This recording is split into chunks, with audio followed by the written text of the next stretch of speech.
Жамааттык медиадан сүйлөйбүз. Достор, алгачкы эфир менен куттуктаймын. Жамааттык медианын жаңы студиясы ишке кирди. Бул эфирди таанышуу же болбосо бир чети текшерүү үчүн деп койсок болот. Алып баруучу мен Сабыр Абдымомунов, анда модератор катары алгачкы эфирдин конокторун тааныштырып кетейин. Студияда жамааттык жалпыга маалымдоо каражаттарынын бирлигинин аткаруучу директору Назира Жусупова, Актал районундагы Тунук жамааттык мультимедиалык борборунун жетекчиси Гүлбарчын Мамытбекова студияга кош келипсиздер. Куттуктаймын жаңы студиянын ачылышы менен. Анан ушул жамааттык медиа борбору мындан көп жыл мурда бир кичинекей атайын жамааттык радиодон башталган эле Таластагы. Деги эле ушул жамааттык медиалардын тарых таржымалына токтолуп кетсеңиз. Кандай башталып калды эле? Мына азыр 10дон ашуун ар кандай жамааттык мультимедиа борборлору жер жерлерде ишин алып баратат. Бир ассоциациянын мүчөсү болуп иштеп атышат. Деги эле ушул жамааттык радио кандай ишин баштаган эле? Жана качан ишин баштаган? Рахмат, чоң рахмат. Мен үчүн азыркы учурда сыймык десем болот. Ошо Кыргызстандын борборунда, Бишкек шаарында Кыргызстандагы баардык жамааттык жалпыга маалымдоо каражаттарынын студиясы өз ишин баштап жатканы. Студия тууралуу айтардан мурда сөзсүз түрдө тарыхка кайрылып кетишибиз керек. Жамааттык медиалар булар Кыргызстанда эмес, көптөгөн өлкөлөрдө иштеп жакшы жыйынтыктарга жетип келишет. Ал эми Кыргызстанда болсо эң алгачкы жамааттык үн алгы бул Талас шаарында Радио Мост деп аталган үн алгы өз ишмердүүлүгүн 2007 жылы баштаган. Ошондо 13 жыл мурда ушул эң алгачкы жамааттык үн алгы эфирге биринчи уктурууларын берип баштаган. Мындай жамааттык медианын мындай түрү ал учурда эмнеге керек болду деген суроо болушу мүмкүн. Ал учурда 13 жыл мурда аймактарда, облустарда жергиликтүү медиалар жокко эсе болгон. Тактап айтсак, мындай электрондук медиа, радио, телевидение жергиликтүү азыр бар, бирок ошол радиолор, радиостанциялар, телевидениялар жок болгону ошо областтык райондук гезиттер иштечү. Ал эми телекөрсөтүүлөрдү ал учурда КТР деп аталчу, мына ошол КТРден бир жуманын ичинде 1 саат же 2 сааттык гана эфирден облустун жаңылыктарын көрө алышчу ал учурдагы адамдар.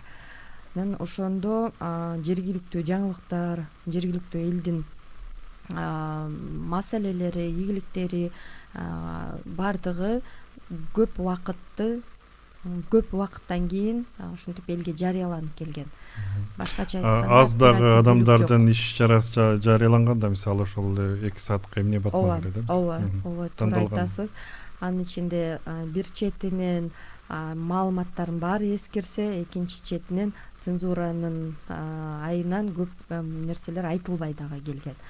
Мына ошондуктан жергиликтүү демилгелүү адамдар, топтор десек болот, атайын долбоор жазып, бизге ушул өзүбүздүн жергиликтүү ресурс медиа болушу керек. Өзүбүз жөнүндө биз ушул борбордон журналисттерди күтүп отурбастан өзүбүз айтканга мүмкүнчүлүк түзүлүш керек деп атайын жергиликтүү активисттер долбоор жазып, долбоорду ЮНЕСКО каржылап, Талас шаарында алгачкы жамааттык радио 2007 жылы эфирге уктуруп баштаган. Бирок ал радионун ишке кириши көп убакытты талап кылган. 2004 жазылган экен ал долбоор.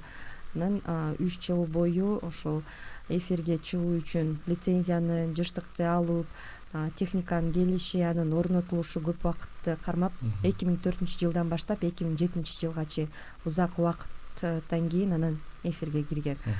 Аты жөндөрүндө айтып кетишим керек. Бул Медиа Мост коомдук фондусу ачкан бул Радио Мост үн алгысынын ал учурда жетекчиси Осмонова Гүлмира эже болгон. Ошол айымдын артынан радио станция иштеп, жергиликтүү тургундарга эң жакшы мүмкүнчүлүк түзүлгөн.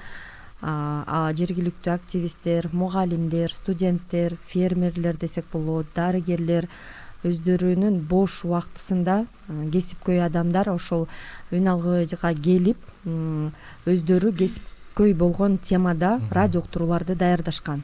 Жамааттык мультимедиа борборлору деги эле ушул жамааттык медианын дагы ишин да аздап сүйлөшөбүз. Анан биздин студияда отурган Гүлбарчын айым Ак Талаадан аты арытып келип отурат. Кандай келдиңиз?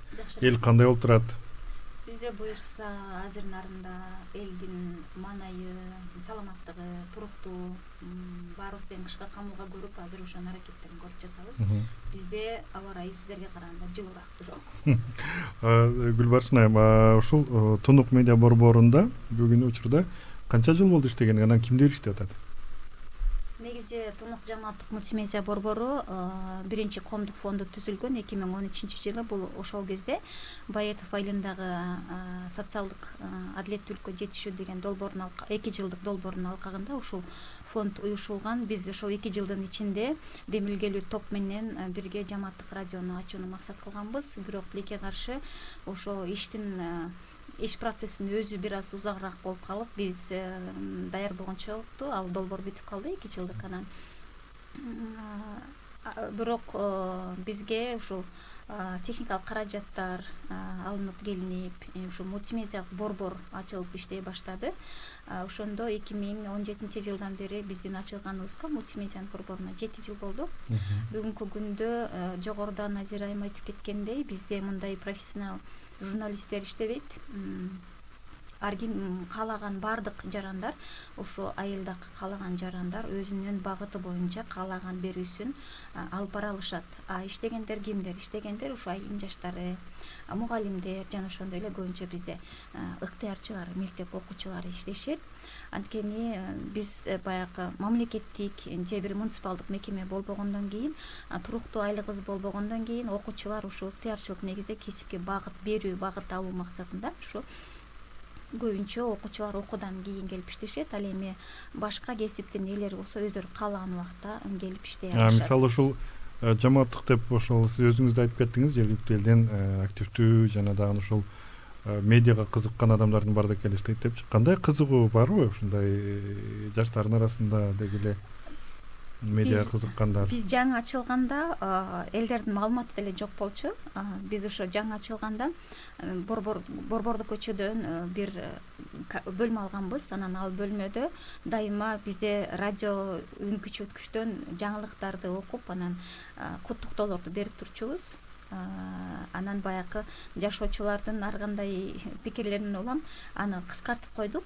Кээде эле берип турабыз, бирок жаштардын, окуучулардын, анан акыркы учурларда ушу жергиликтүү бийлик өкүлдөрүнүн дагы кызыгуусу абдан жакшы. Дайыма мындай биз менен материалдык болбосо дагы маалыматтык байланышта болуп турушат жана биздин ар тараптан мындай сунуштарыбызды колдоого алууну эми мындай ишке ашырып келе жатышат да. Анан подкасттар мода болуп атпайбы азырчы? Анан тренд. Кийинки суроо мына жалпы эле ой жүгүртсөк үчөөбүз тең делечи. Мисалы ушул эл менен бийликтин ортосундагы пикир алмашуу аянтча да мындайча айткандачы, бул муниципалдык болбосо, анан дагы ушундай жамааттын өзүнө болсо, коомдук деген бир чети.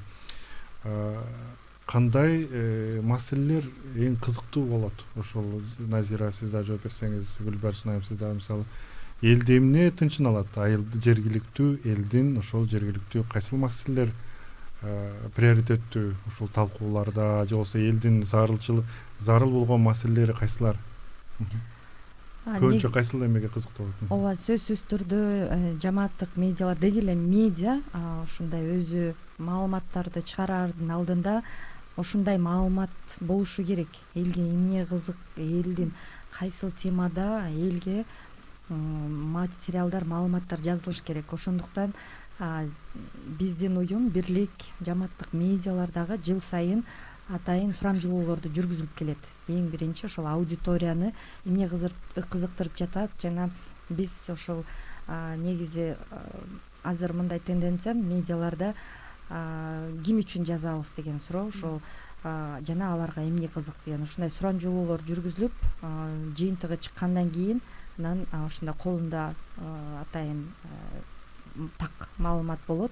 Демек биз ушул адамдарга ушул нерселерди жазышыбыз керек экен деп анан иштеп башташат да. Эң биринчи биздин бирлик азыркы учурда 23 мүчөбүз бар. Бизде Кыргызстан боюнча 23 мүчөнүн 2 форматта иштешет. Мультимедиалык борбор жана жамааттык үн алгы толук кандуу эфири бар радио станциялар десек болот.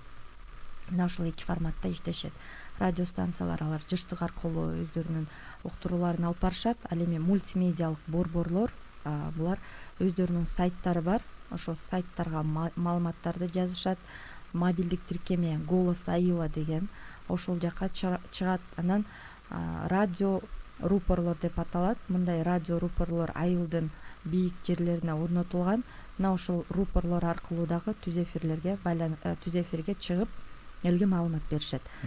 Маалыматтар эң алгачкы бул көп сурамжылоолордун негизинде байкасак, айыл жергеси айыл өкмөттөн маалыматтын жетишсиздигин айтып келишет.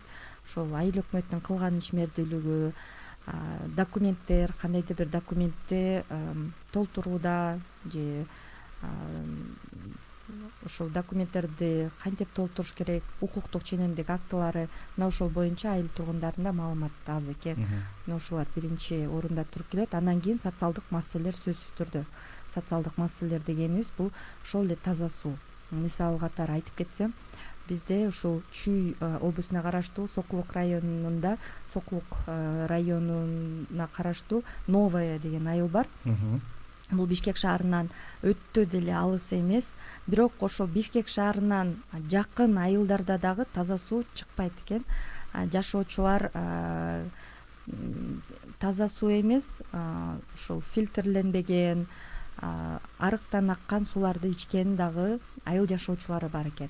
Демек Бишкек шаарынан жакын жайгашкан айылдарда ушундай ситуация, ушундай абал болуп жатса, алыскы аймактардагы абал жөнүндө эмне айта алабыз да? Андан тышкары социалдык маселелерден интернеттин жетишсиздиги, сапаты начар. Мисалы үчүн быйыл абдан бул маселе актуалдуу болду. Бизге айтып жатышты, сабактардын баардыгы онлайн болсо, алыскы аймактарда интернетке дагы мындай жетишпеген аймактар бар. Ал жакта билим берүү кандай болуп жатты? Мына ушундай темалар, социалдык темалардын ичине ошол эле билим берүү, саламаттыкты сактоо, айылдын инфраструктурасы, айылдын ошол юридикалык сабатсыздыгы, ушулар эң биринчи орунда турат. Ошондуктан ушул темаларга жамааттык медианын кабарчылары материалдарды басым жасашат. Демек, Кыргыз медиа деген сайтта, Кыргыз медиа чекиткейжи деген сайтка кирип көрсөңүздөр болот. Ал жерде ошол жергиликтүү адамдардын, жашоочулардын эле ошол журналисттик тажрыйбаны колго алып жазып аткан жаңылыктарын, тарткан сүрөттөрүн, айрым видеолорду көрө аласыздар. Ошондой эле YouTube'да канал бар, жамааттык медиа деп издесеңиз табылат. Логотипи сиздерде видеодо көрүп турганда. Анан да мен колумда ушул жамааттык радио жана мультимедиа борборлор Кыргызстандагы деп ушул канча борбору бар бүгүнкү күндө өлкө боюнча? Өлкө боюнча азыркы учурда 23 медиа борбор бизге мүчө болуп кирген. Бирок өз алдынча дагы иштеп жаткан жамааттык медиалар бар, бизге мүчө болбогон. Мен азыр маалыматты бизге мүчө болгон жамааттык медиалар тууралуу айта алам. Ошо бизде 23 мүчөбүз бар. Алардын бири Гүлбарчын айым иштеген, жетектеген Тунук мультимедиа борбору. Гүлбарчын айым, бул жерде ошол ардагерлер, жергиликтүү ишкерлер, ишкылып үй кожойкелер, бүт бардык адамдарды камтыйсыздар. Анан ошол жанагы суроодун уландысы да, мисалы адамдарды эмне тынчын алышат көп учурда. Албетте бардык эле суроолор, бардык эле маселелер актуалдуу деңизчи, бирок ошондой болсо дагы эмне аябандай мындай безилдеп бир приоритетке коюшат да элдер. Мисалы маселелер деле кээде мезгилдүү болуп кетет. Мисалы жазга учур болгондо жайыт маселеси болуп кетет. Айрым учурларда болсо ушу таза суу маселеси, Назира айым айтып кеткендей, элдин саламаттыгы анан мындан сырткары ошо айыл жаштарынын бош убактылары деген сыяктуу аялдардын күнүмдүк тиричиликке байланышкан маселелер анан азыркы учурда эң актуалдуу болуп жатканы, биздин өлкөдөгү кырдаалга байланыштуу болуп жатат да, бул ушу пандемия учурунда кандай дарыгерлердин кеңештери, санитардык гигиеналык эрежелердин талаптары, мына ушул сыяктууларды бизге көбүрөөк мындай ушу жөнүндө маалымат болсо деп сурашат. Анткени кырдаалга байланыштуу баардыгыбыз эле азыр өзүбүздүн ден соолугубуз, коопсуздугубуз үчүн жакындарыбызды жана өзүбүздү баардык эле учурда каалаган учурда дарыгерлерге кайрыла албайбыз. Анткени бизде азыр кызыл зона деп калбадыбы азыр, ошого байланыштуу. Анан мен өзүм негизи мультимедианын ошол мультимедиада айылдагы дээрлик калктын баардык катмарына тиешелүү болгон маселелер тууралуу, алардын чечилиши тууралуу жазгым келип, мындай маалымат берип, анан ошол маселеге байланыштуу жергиликтүү бийлик өкүлдөрүнөн жооп алып берүү, чечилишине жардам берүү сыяктуу иштерди аткаргым келет. Албетте бул маселелердин арасында биздин ушу мигранттар дагы бар, мигранттын балдары деген бар, бизде дагы кара картаңдар деген бар, ден соолугунун мүмкүнчүлүгү чектелген деген дагы бар. Бул катмардагы ушундай шартта жашап жаткан жарандардын дагы маселелери, көйгөйлөрү четте калбаш керек деген максатта буларды дагы жазып жүрүп атабыз. Анан негизи эле жамааттык медиаларда ушу көпчүлүгүбүз гендер маселеси, гендердик деп калбадыкпы азыр эми. Андан кийин ушу демократия сааты деген уктурууларыбыз бар. Ошондой эле түз эфирлерде мына жакында шайлоо болуп өтпөдү. Ушу шайлоонун астында дагы ошо шайлоодо көпчүлүк жарандар үчүн форма 2 деген абдан чоң маселе болду.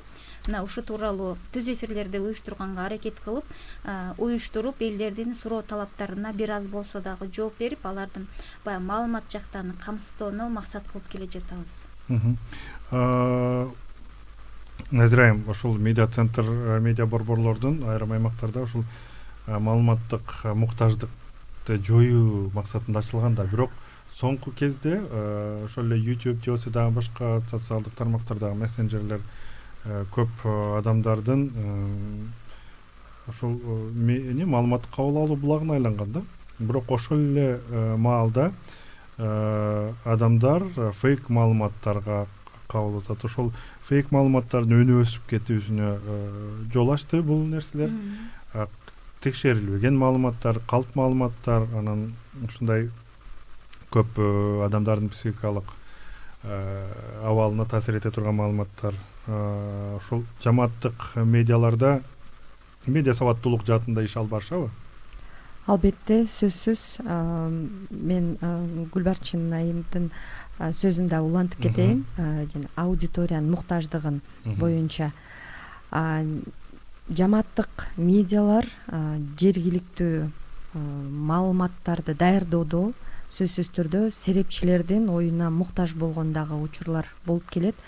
Серепчилер ошол чечим кабыл алган адамдардын көбү борбордо жайгашкан же областтык борбордо жайгашкан. Ал эми жамааттык медиалар булар алыс аймактагы айылдарда же чакан шаарларда иштешет. Мына ушундай тоскоолдуктар келип чыккандыктан биздин студия ушул максатта ачылды. Борбордо ушул суроолордун көбүнө жооп бере ала турган адистер бар. Ал эми биздин студияда мына ушул жамааттык медиадагы аудитория, алыскы аймактардагы аудиториянын бизге атайын кайтарым байланыш бар. Башкача айтканда ошо жамааттык медиалардын кабарчылары, жетекчилери бизге атайын жөнөтүшөт. Мына ушу биздин аудитория ушул темада, ушул адистен, серепчиден түз эфир өткөрүүнү каалашат же маалыматты алуудан каалашат. Ошондуктан бул түз эфирде, бул студияда жамааттык медианын аудиториялы маалымат ала турган адистер дагы келип маалыматын берип, андан ары кабарчылар материал даярдашат десек дагы болот да. Демек эң бул эффективдүү жана Бишкектен, борбордон же областтык борбордон эксперттер барып маалымат бербей эле дароо эле ушул студиядан баардык 23 медианын платформасына, сайттарына кетип, андан ары аудиторияда уга алат десек болот. Ал эми фейк маалыматтар боюнча сөзсүз түрдө азыркы көп маалыматтар агымы абдан көп болгондуктан аларды дагы иргеп алып угуу маанилүү. Ошондуктан жамааттык медианын кабарчылары окуулардан өтүп келишет ар дайым. Ал окуулардын ичинде медиа сабаттуулук боюнча дагы окутуулар бар. Материалдарды, фото материалдар, видео контент боюнча ар кандай адамдардын айткандарын кантип текшерүүнүн булактары, мына ошолордун баардыгын кабарчылар үйрөнүп, анан материалдарды даярдашат. Жана учак менен коронавирусту жуксат деген чоң эле же болбосо билимдүү эле адамдарды таратып атпайбы? Айылдын аймакта эмес, Бишкектеги эле адистердин таратып аткандагы мындай бир тынчсызданууну жаратат да. Көптөгөн маалыматтарды мындай биз олуттуу кабыл алабыз да, эгер WhatsApp'тан келсе, бир сүрөт келсе деле ушул чын бекен депчи. Критикалык көз карашты дагы кантип жандантсак болот? Жалпы эле суроодо мисалы бир жолу катары ошол Google деген бар, эң оңой жолу. Ошол тигил же бул сүрөттү эгер жалган же чындыгын мисалы 400 жылда бир гүлдөөчү гүл ачылыптыр деп бир кактустун сүрөтүн салып коюшат. Анан элдер кыйрап жазышат, бул Мухаммед пайгамбардын гүлү экен деп. Жанан жосо дагы 10 катты 20 адамга жөнөтсөң 5ке түшөсүң дегенчи. Ушул өндүү эмелерди мындай бир оңой эле текшерип койсо болот да. Google аркылуу же болсо дагы Google Photos аркылуу да кандай кантип элдерге биз ошол критикалык көз карашты деги эле ошол маалыматты тактоону үйрөтсөк болот. Эми маалымат тактаган азыр чын эле медиа сабаттуулук өтө маанилүү да. Мен болсо баягы бул жамааттык медиадан сырткары мугалимде да иштейм да, бул окуучулар үчүн абдан маанилүү. Ошол эле учурда биздин угармандарыбыз үчүн, биздин аудиториябыз үчүн өтө маанилүү. Анан мен дайыма ушул фейк маалымат жазган баракчаларды социалдык тармактардан көрүп калсам, мындай түз эле ошол барактын профилине кирип караганга, ал качан уюшулган, анада кандай маалыматтары бар. Бул эң оңой жолу да. Мисалы аны ар бир адам эле текшере алат да. Мисалы ачылганына канча күн болгон, ал кандай сүрөттөрдү коет, өзүнүн сүрөттөрү барбы, бала. Бирок кээ бир ушундай фейк, кечирип коесуз, кээ бир ушундай фейк аккаунттар мисалы кыргыздарга окшогон улуттардын сүрөттөрүн да коюп алышкан. Монголия бар, Корея бар, же болбосо Бурятия бар. Ошол жактан эле бурят эркек дегенди эле издеп, Google'дан издеп туруп коюп коюшат экен. Кирсең, кадимкидей кыргызга окшогон түспөл адам турат, анан чын деп ойлойсуң да. Бирок адатта фейк маалыматтарды тараткан адамдардын өзүнүн фейковый аккаунттарында ушу сүрөт мындай ашып кетсе бир 3-4 эле сүрөт болот да. Андан ашык сүрөт болбойт. Анан публикацияларда такыр дерлик жок койсо болот экен. Анан алар баягы башка өзүнө окшогон фейк барактардын фейковый маалыматтарын таратканды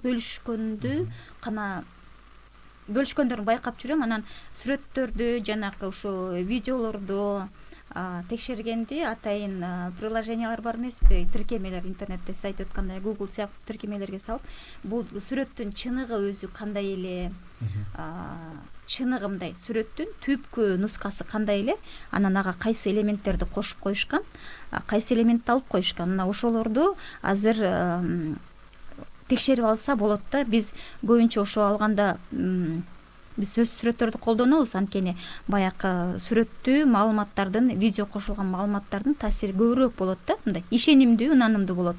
Анан биз мультимедиалык макалаларыбызда ошол өзүбүздүн автордук сүрөттөрүбүздү колдонгонго мүмкүн болушунча маалыматтарды ишенимдүү булактардан алганга аракет кылабыз. Жергиликтүү маалымат демек биздин маалыматтарыбызда жергиликтүү адамдар, жергиликтүү окуялар, алардын жергиликтүү сүрөттөрү колдонулат. Рахмат, мен да кошумчалап кетсем, биринчи ушу Гүлбарчын айымдын сөзүн улантып кетейин. Контент, ушу жамааттык медиалар даярдаган контенттин баардыгы кыргыз медиа чекит KG сайтында, анан социалдык баракчаларда чыгып турат. Ал жердеги маалыматтардын баардыгы жергиликтүү кабарчылар даярдалган. Фото, сүрөт, видео, текст, адамдардын аттары, ошо жергиликтүү материал. биз андан тышкары салттуу медиалар менен да кызматташтыкта иштеп келебиз. Биздин материалдарды салттуу медиалар дагы уруксат менен чыгарган учурлар дагы болот. Азыркы учурда биз абдан тыгыз байланышта 2014-жылдан бери биринчи радио менен иштеп келебиз. Биринчи радиодо ушул жамааттык медианын кабарчылары чыгарган радио 3 мүнөттүк радио уктуруулар мына ошол берүүдөн ар жекшемби күнү азыркы учурда уктурулуп турат 20 мүнөт бою 8ден 8:20 чейин. Бул стимул да болот да ыктыярчылар үчүн. Ооба. Демек ушундай бул нерсени эмне себептен айтып жатам? Ушу биринчи радио бул Кыргызстандын бардык аймактарына таралат. Жана ошо бул радиодогу чыккан маалыматтар, чыккан радио уктуруулардын чыгарылышы дагы текшерүүлөрдөн өтүп, демек ошо жамааттык медиа бул биринчи радио болсо дагы Кыргызстандын бардык аймактарын камтый албайт. Журналисттери барып ар бир айылдын көйгөйлөрүн же жетишкендиктерин даярдоого булар үчүн биринчи радио үчүн дагы абдан чоң контент болуп эсептелинет десек дагы болот. Фейк маалыматтар боюнча бул фейк маалыматтарды аныктоонун эң эле жакшы жолу сиз айткандай бул критикалык ой жүгүртүүнү өнүктүрүү керек. Бул ар бир адамдан көз каранды. Эгерде ошо критикалык ой жүгүртүүдөн ошол эле Гүлбарчын айым айткандай аккаунтун текшерүү, аккаунттун досторуна суроо, бул адам менен таанышсызбы, эгер таанысаңыз кандай адам деп суроо, 1-2-3 эле кадамды жасап текшерип алса болот да. Ошол жазган нерсени эле азыркы учурда ушундай тренд болуп жатпайбы? Жазылган жада калса ошол үнү дагы угуп, видеосун да көргөндөн кийин аны сөзсүз түрдө текшериш керек деп. Анын текшерүүнүн көп жолдору бар. 2-3 гана жолун текшерип алса, адам мындай тажрыйбалуу болуп, ар дайым критикалык көз караш менен карап калат. Ошондуктан бул жерде эң алгачкы ушу критикалык көз карашты өнүктүрүш керек деп ойлойм да. Алгачкы ушул жамааттык медианын студиясындагы баарлашуубузду жыйынтыктайбыз. Анда ошол акыркы ой пикирлерди уксам, мисалы ошол дагы алдыда кандай пландар бар деги эле ошол мисалы кээ бир жамааттык мультимедиа борборлору билебиз радио болуу аракетинде, мисалы ушундай эле өзүнүн дагы бир сайтын ачуу, ушундай бир кээ бири YouTube каналын ачып атат. Кандай пландар бар Тунуктун мисалында? Тунук жамааттык мультимедиа борборунун алдыга койгон эми баарыбыздын максаттарыбыз мүмкүнчүлүктөрдү кеңейтүү болот да. Албетте андай мүмкүнчүлүктөргө аракет кылып жатабыз. Буюрса алдыда ушул Актала районунда жамааттык радио үн алгысын ачсакпы деп аракеттерди бул ассоциация менен бирдикте көрүп жатабыз. Анан дагы биз ушу аудиториябызды кеңейтсек, алардын дагы максаттарын, маселелерин чечкенге мүмкүнчүлүк берсек, биз дагы ушул жергиликтүү элдин маселесин чечүү үчүн бир чакан аянтча уюштурсак, ошо аянтчага түзүп берсек, эл менен бийликтин ортосунда бир чакан көпүрө болсок, волонтерлорубузду, ыктыярчыларыбызды жанагындай Назира айым айткандай критикалык көз карашын өнүктүрүп, ушу кесипке багыттап, албетте алар убакыттарын бөлүп жөн эле келип кете бербеш керек. Бир кесипке багыттап, айтор ушу маалыматтык медианын, жамааттык медианын мындай кенен чоңойтсок аудиториясын, радиого айлансак, студия ресурстук борбор катары ошо сөз таппай кетип жатпайбы? Ошентсек деген абдан чоң максат. Балдар жөн эле жаңылык топтоо эмес, өзүнүн эмесин да өстүрүп, тажрыйбасын өстүрүшөт, пикир алмашканды үйрөнөт, керектүү суроону берип, кара керектүү жооп алып. Бул деле балдар үчүн өтө чоң жетишкендик болуш керек. Анан буюрса ушу радио ачып алсак деген абдан чоң максатыбыз бар. Анан эми убакыт көрсөтөт. Буюрса колдоолор, долбоорлор, ар кандай сунуштар болсо баардыгын мындай макул кабыл алып иштешкенге баардык тараптар менен даярбыз. Эң эскиси максатыбыз азыр ошо жамааттык радио болуп турат. Гүлбарчын. Мен улантып кетейин, бирок дагы бир нерсени айтып кетишим керек. Жамааттык медиа деген бул коммерциялык эмес, мамлекеттик эмес, коомдук эмес, медиа болуп эсептелинет. Жамааттык медиа орус тилинде общинный медиа деп аталат. Бул Кыргыз Республикасынын теле радио берүү боюнча мыйзамында дагы киргизилген жана бул Кыргызстанда гана медианын мындай түрү Кыргызстанда гана иштеп келет десек болот. Борбордук Азияда бир да өлкөдө мындай медиалар иштебейт. Демек бул элдин ресурсу.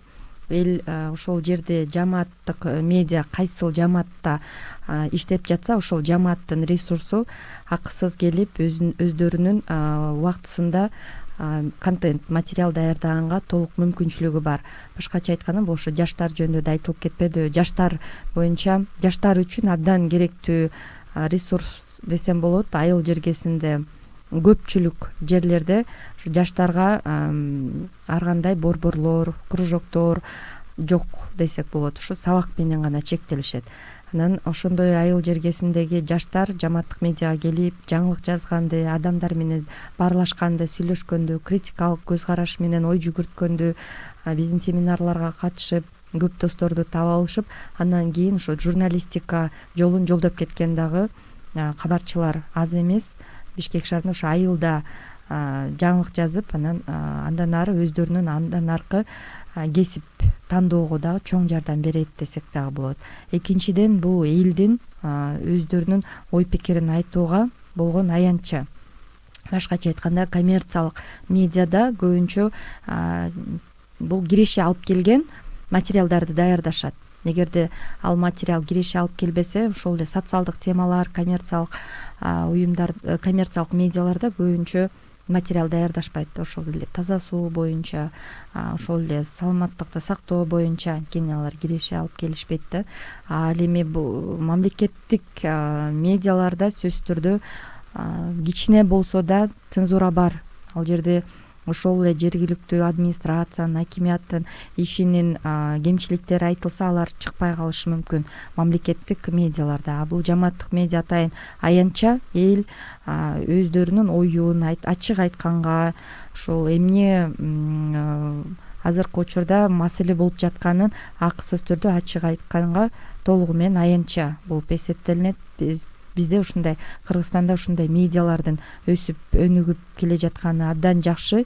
Бирок негизги басым ушул айыл жерлериндеги социалдык темалар көп орунду ээлейт да биздин сайтта жана радио станциялардын эфирлеринде. Эң негизгиси бирөөнүн көз карашын жактап, же болбосо кандайдыр бир саясий күчтөрдүн эч кандай күчүнө айланбасын. Ооба, өзүнүн түзүмү жагы дагы, юридикалык түзүмү жагы дагы ошондой. Булардын жамааттык медиа негизи коммерциялык уюмдун базасында түзүлөт. Коммерциялык эмес уюм бул коомдук фонд же коомдук бирикме. Ал эми коомдук фонддун негиздөөчүлөрү бир канча адам болушу мүмкүн. Ал эми бирикменин бир канча мүчөлөрү болушу мүмкүн. Демек, буларды байкап, тескей турган адамдар көп. Анан жергиликтүү эл десек дагы болот.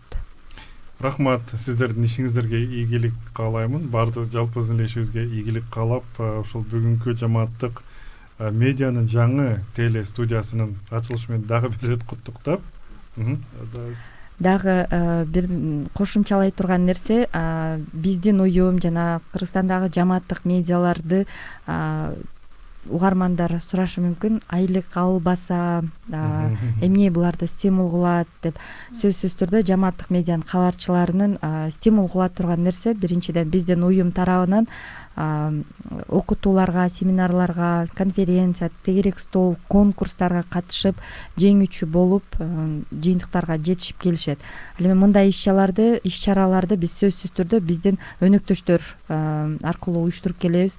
Өнөктөштөрүбүз, биз дайыма долбоорлорду жазабыз. Ошо долбоорлорду каржылаган өнөктөштөрүбүз бул Германиядагы Deutsche Welle академиясы, Кыргызстанда Интерньюс өкүлчүлүгү, андан тышкары ошо биринчи жамааттык радиону колдогон бул ЮНЕСКО, Европа биримдиги Бириккен Улуттар уюмунун баардык түзүмдөрү менен иш алып барабыз.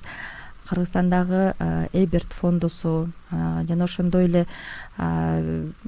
жергиликтүү коммерциялык эмес уюмдар менен дагы тыгыз байланышта иш алып барабыз. Ошондой эле жергиликтүү айыл өкмөттөр. Ооба, сөзсүз түрдө жергиликтүү айыл өкмөттөр булар имарат жагынан жамааттык медиалардын эң алгачкы биринчилердин өнөктөштөрү. Мына ушул жергиликтүү жамааттык медиалар айыл өкмөттөр менен меморандум түзүп алып иштешкен жана айыл өкмөттөн колдоо алганда жамааттык медиалар бар, бирок дайыма колдоо алганда биз ар дайым көз каранды эместүүлүктү дагы эске алабыз.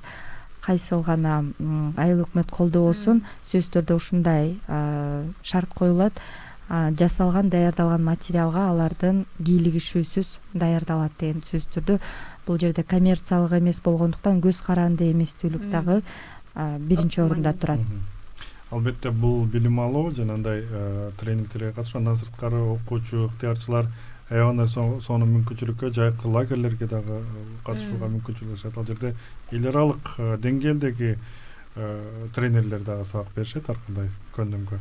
Рахмат бардыгыбызга, анын ичинде ушул жамааттык жалпыга маалымдоо каражаттарынын бирлигинин аткаруучу директору Назира Жусупова сизге жана атайын ушул алыстан Акталаадан келип ушул эфирге катышканыңыз үчүн Тунук жамааттык мультимедиа борборунун жетекчиси Гүлбар Чын Мамытбекова сизге да чоң рахмат. Ийгилик каалайбыз. Эфирде болсо мен фрилансер журналист Сабыр Абдымомунов алып бардым. Албетте кийинки дагы эфирлерде жолугуп бул жерде ар кандай актуалдуу темаларга талкууларды уюштурабыз. Деги эле мындан кийин дагы ар кандай интерактивдүү суроо жооп менен дагы эфирлерди уланта беребиз деп үмүттөнүп атабыз, пландаштырып атабыз. Анда сиздерге чоң рахмат. Саламатта калыңыздар, урматтуу теле көрүүчүлөр жана биздин ушу видео стримди көргөн көрөрмандарга ыраазычылык билдиребиз. Рахмат сизге. Саламатта калыңыздар.